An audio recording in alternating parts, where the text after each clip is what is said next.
This is a 3-minute message brought to you by Redemption Church, Delray Beach.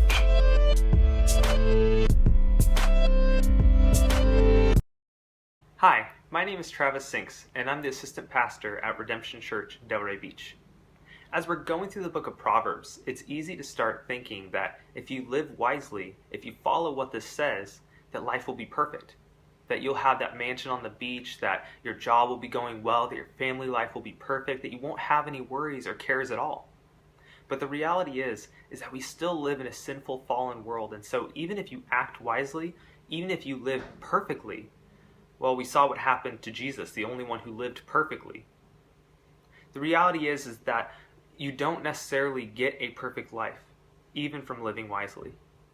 Proverbs 19 verse 1 tells us this: "Better is a poor person who walks in his integrity than one who is crooked in speech and is a fool."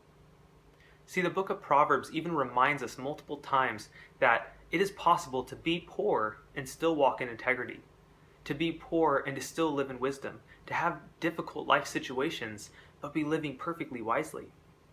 And the reason, again, is because of sin. It infects all areas of our life, as if we could live perfectly to begin with.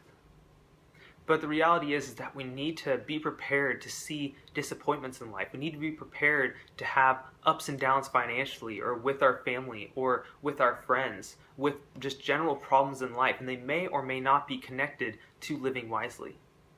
You see, the book of Proverbs is a book of guidance. And yes, there's plenty of people who live unwisely and see unwise consequences. There's also plenty of people who live unwisely and they seem to have everything put together. Everything seems to be going well.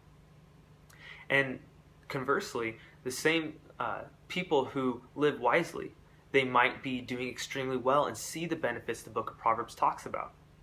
But those who live wisely also might be struggling. They might be not seeing some of the benefits that the book of Proverbs talks about.